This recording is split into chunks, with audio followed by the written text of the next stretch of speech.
Hey there, what's going on, everybody? Sorry I'm a few minutes late. Had to put my baby down for a nap.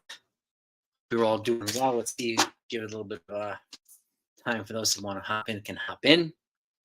I want to talk about my sub 4 hour marathon training program today that I put out this weekend, and it's my second one. Okay, I put out the normal ones where it's a combination of threshold stuff and hill repeats and all of the things. Now I want to do it in a way that incorporated VO2 max running and speed fartleks, because they're also important components of marathon training. And again, like VO2 max running, which is generally done at 3K pace and 5K pace for the most part, for middle distance runners, which is a good strength piece for middle distance training, is also good. Sometimes can be done at 10K, 5K pace. Another good component of speed development for marathon training. I'm gonna get out of the sun here. So, whoops. Give me 1 second. Move this out of the way. Christmas lights.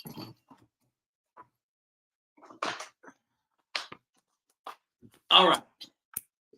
Get this up here. Excuse me about that. Sorry about that. Don't want you to wait anymore. There's a lot of sun everywhere right now, so it's a tough one. It's a tough one. But if anybody has any questions, we'll wait a few minutes to hop on. But again, I broke it into 16 weeks. And generally, for a sub 4 hour marathon, you could be a beginner with no running experience, and that's one of your initial goals. You might display the ability to potentially run that fast, or you may be a somewhat experienced runner who hasn't either run a marathon yet and wants to try it, and your initial goal is to break 4 hours, and which is still a pretty solid goal, an aggressive goal. But there are certain components of marathon training that need to be considered, and when to do it, how often to do it, and so on and so forth. So for those that come in here and have any questions, put them in the comments section. Let me know you're here so you can say hi, so I can say hi to you. Okay. And again, I'm going to try to slide over here and get out of the sun a little bit more. A little bit. Hang on 1 second. There's a lot of sun here. Okay, that's better.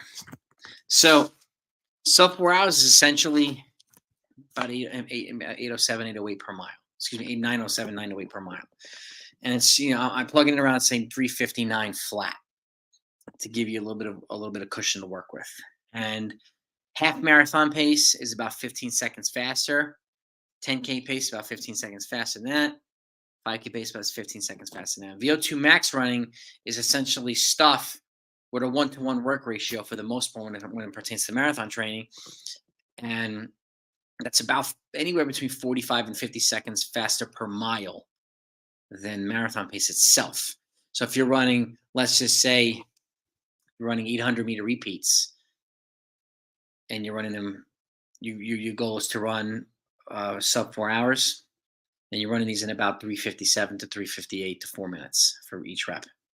Okay. 800-meter reps, if you're looking to run a 4-hour marathon, the reps should be in 4 minutes. You're looking to run a 330 marathon, they should be in 3 minutes, 330 reps. So, and again, that calculates to about almost a mile faster, almost a minute faster per mile than marathon training, or the marathon pace. So, and that's considered VO2 max running for marathon training. And it's about a 1-to-1 work ratio. So if you do 800s in 4 minutes, taking about a 4-minute recovery. If you're doing 1,000-meter reps in 5 minutes, take a 5-minute recovery. Okay. And you're working your way up to 5 miles, no more than 5 miles worth of volume in this situation. Okay. But when you do it too is important. And if you look at the training program, you'll see weeks 1 through 6 is a combination of hill running and some speed development. And you start to phase in a little bit of marathon pace running. Okay. Those are the first 6 weeks. And then the next 6 weeks, we start to incorporate VO2 max running and speed fartlek. Speed fartlek meaning 16 times 1 minute hard. And that's generally done at about 5K pace or 3K pace, which is a pure speed development for marathon training. And that stuff is just as important as long runs and marathon pace runs. It helps you become a more efficient runner, helps with the stride cadence, your running efficiency, your stride pattern. Okay. Last thing you want to get fatigued in the marathon race or marathon training is your stride. Okay. If your upper body gets tired, it starts to work kind of opposite direction here, which is counterproductive to the front running that you're trying to do. You're trying to run forward, and it's working against you in the opposite direction. So, want to make sure that you have enough running efficiency. And how do you do that? With upper body strength training, lower body strength training, core training, and so on and so forth. But speed fartleks are an important component to help you become a more efficient runner. The goal, one of the goals with the marathon, is waste less energy. Okay, and excuse me, I have allergies in the morning. My gosh, excuse me. But again, stride efficiency is absolutely critical, and speed fartleks are one of the things that help you accomplish that, as well as push-ups and upper body strength training and upper body weight training and core work and lower body strength training, running specific exercises, musculo-specific exercises. Okay, and that's why the speed fartlek and the VO2 max running are the next phase of 6 weeks. So it's weeks 1 through 6, and then weeks 7 through 12, and then the last 4 weeks, 13 through 16, which gives you an adaptation phase. It gives you enough time to adapt to the changes that are in the training for that cycle.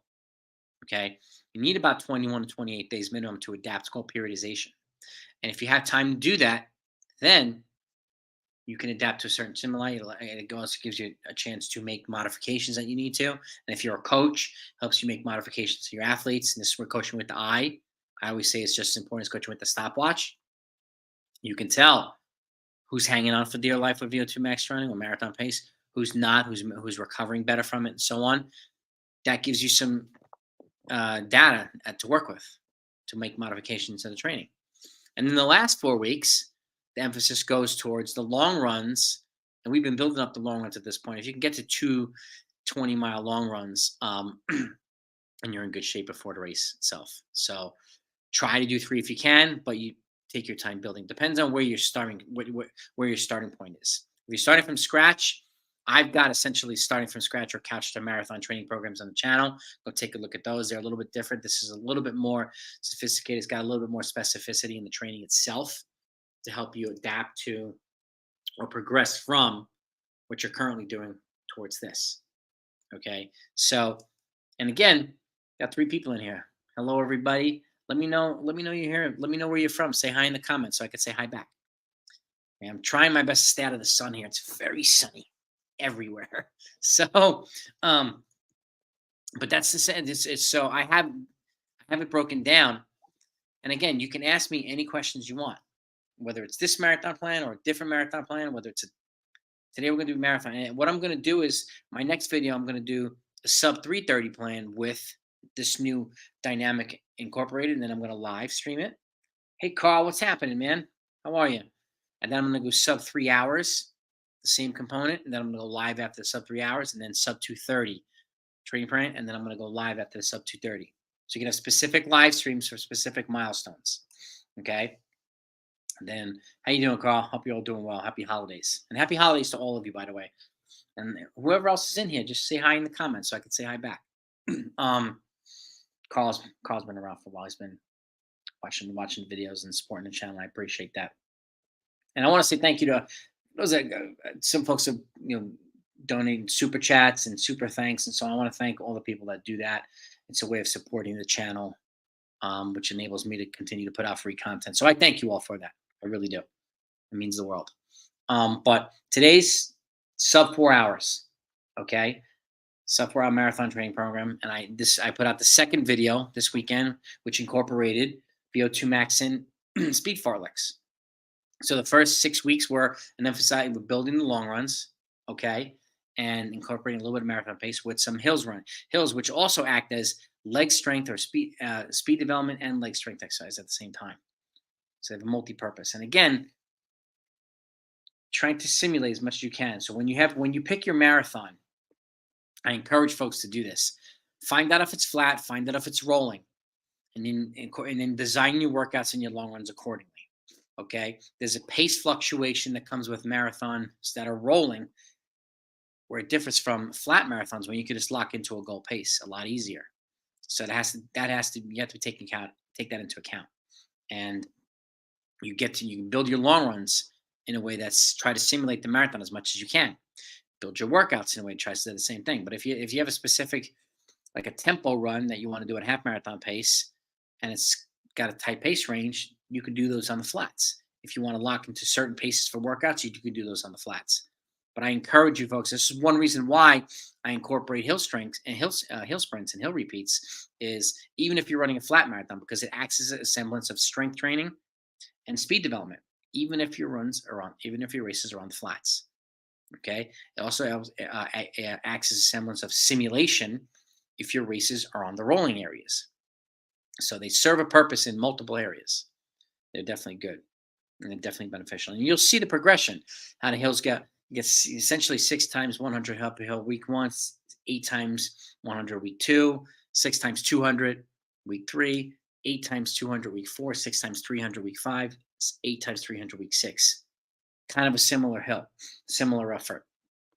Okay, progressively getting longer over the hills, but maintaining the same type of hill and same type of effort. So, and there's a couple different ways you can progress.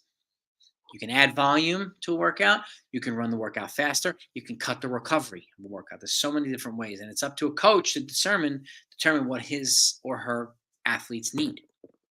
So, and that's of absolute importance. So, weeks 1 through 6, you'll see the hills build in the long runs and adding a little bit of marathon pace.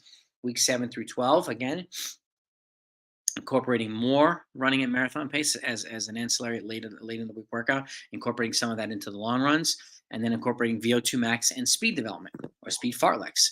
And then the purpose of the final phase, which is weeks 13 through 16, are transitioning the marathon pace stuff into the long runs, into the back end of the long runs. And this is another way, another thing you could do. If you had, let's just say you have a 20-mile long run, you could do the first 10 miles at marathon pace, and then the last 10 miles relatively easy.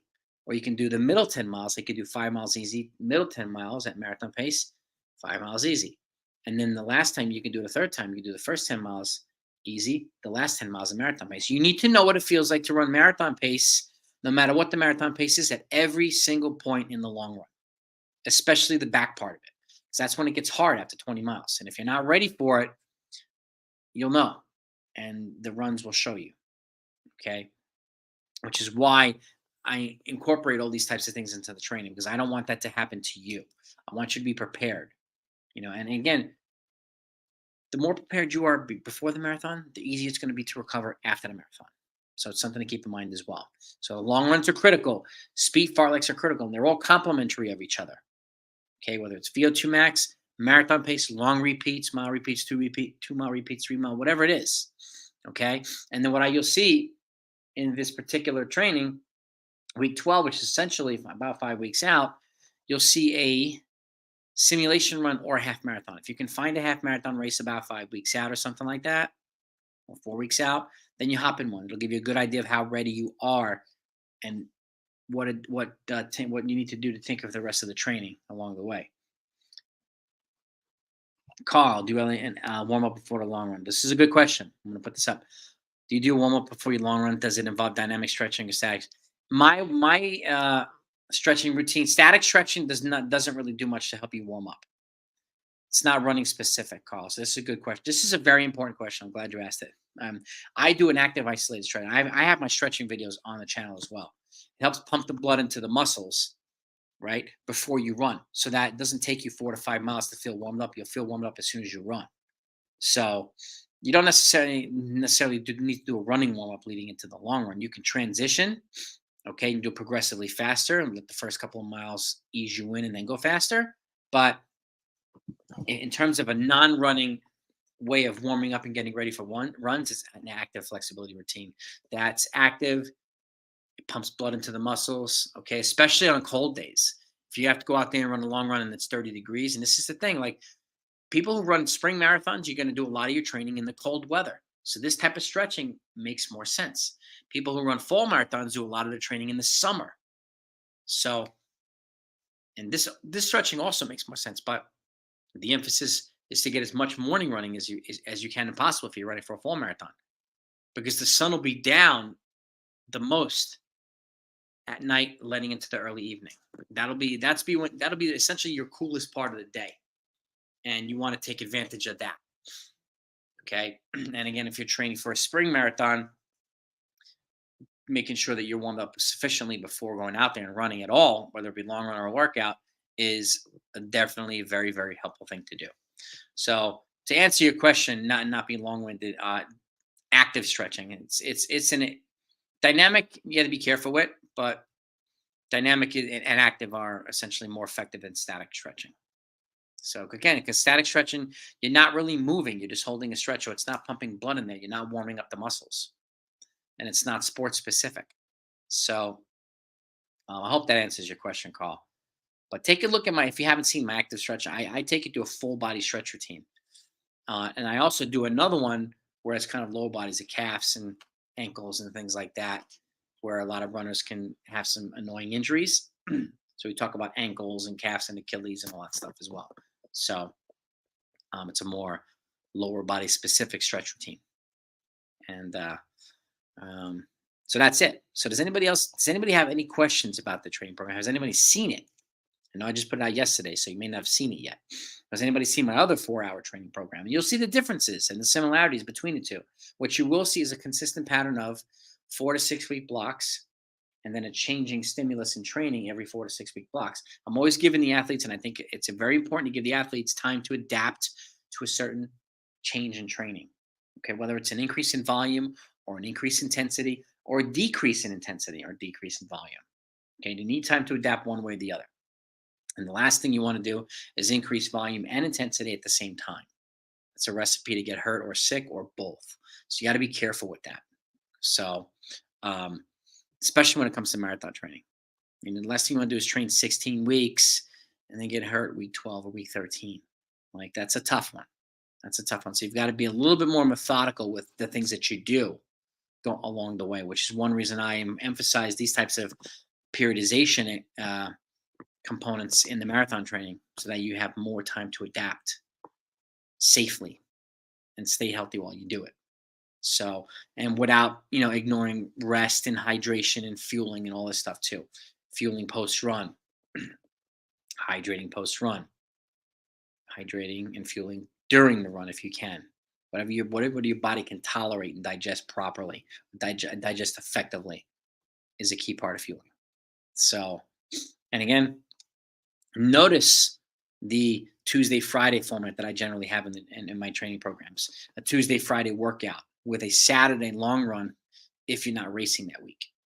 So, and then either an off day Sunday or an easy day Sunday. So you can essentially have off every Sunday for a sub 4-hour training program. I usually go like a 3 or 4 miles easy on a Sunday, and then the following Sunday it's off day. So an off day at least every other week, but I also incorporate, as you can see, bike and cross training. So it's essentially you're running either 5 days in a week or 6 days in a week with a full off day. So let me know what you think of that either way. So, but so if we don't have any other questions, I'll let you guys go. I don't want to keep you, but I want to make sure I answer Carl. I want to make sure I answer your question. If anybody else is in here, let me know. Say hi so I could say hi back. And if you have any questions regarding not only the sub 4-hour, if you have any questions altogether, okay, from marathon training, no matter what they are, feel free to ask. Feel free to ask. I wanted to just give a little bit more specificity to this sub 4-hour training because it's a big milestone for a lot of people, and I want to make sure that I give your attention that you might need and might want. And if you have any questions, I might want to answer them. So, or I do want to answer them. And again, you have direct access to me. For those that don't know, blackbeltrunningcoach@gmail.com is my email. So if you want direct access to a coach, you do have one to talk about any of the videos that I put out.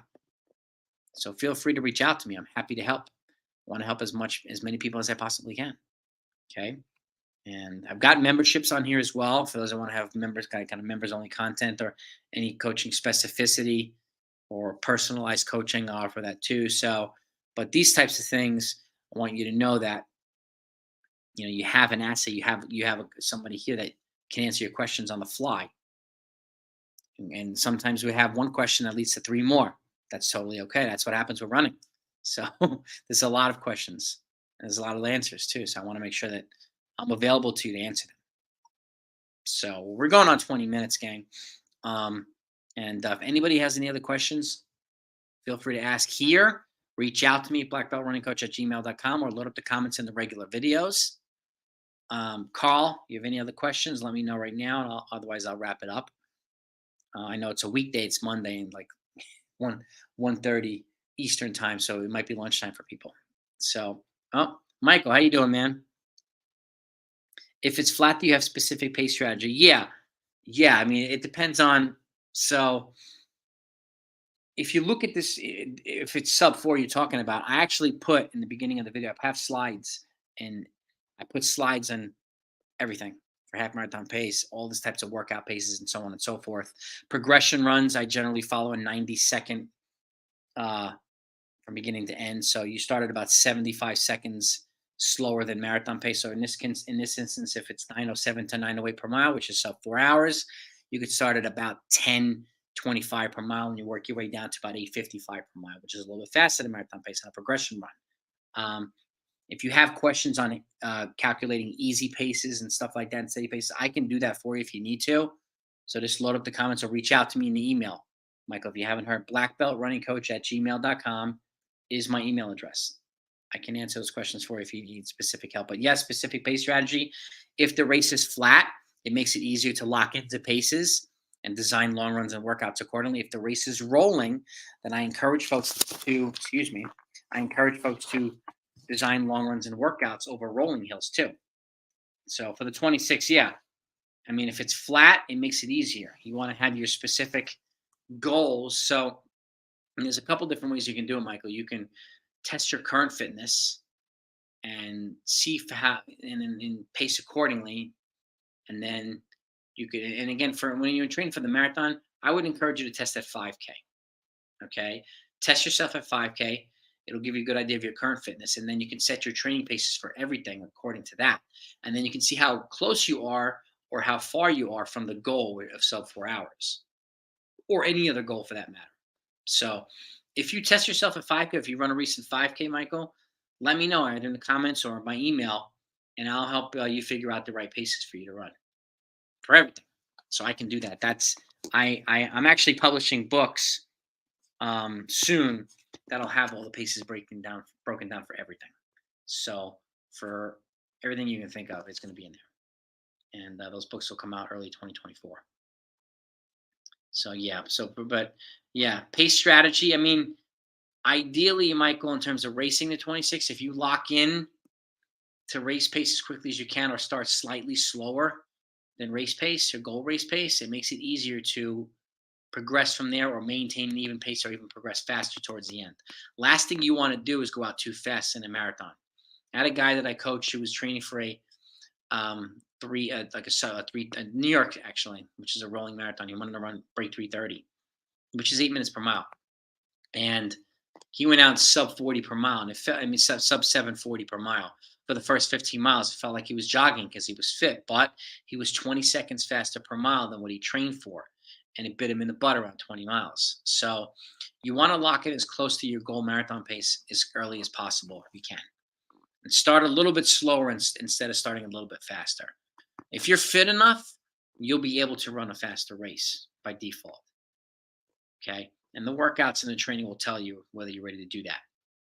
So, and you won't be surprised, and you'd still feel good at 20 if you're fit. So, but locking into the pace, that's kind of a good strategy to do it, Michael.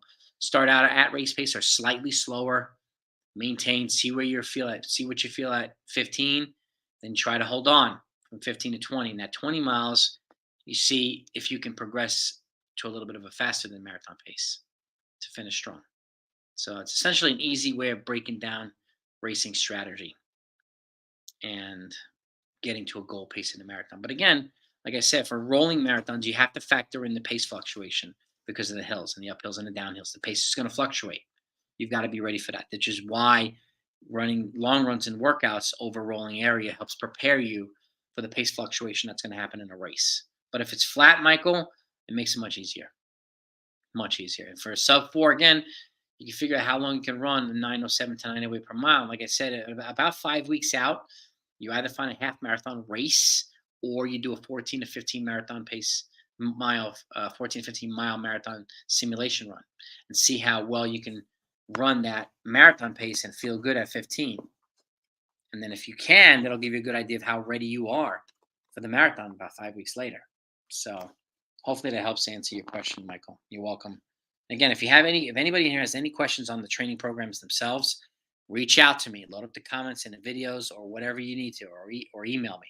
I'm happy to answer. But again, the next up I'm going to do is a sub 3:30 training video with the new dynamics incorporated there, and then I'm going to go live to discuss sub 3:30 as well. So I'm going to go live after every single one of these marathon training videos with the new stuff incorporated, so that people have questions, I'm happy to answer them. So go, everybody. Have a great week, everybody. Thanks for coming on, asking the questions. I appreciate you. And have a great time. Have a great day. Train smart, train hard. I'll talk to you next time. And by the way, happy holidays. Whatever you celebrate, happy and merry to you. See you soon. You're welcome, Carl.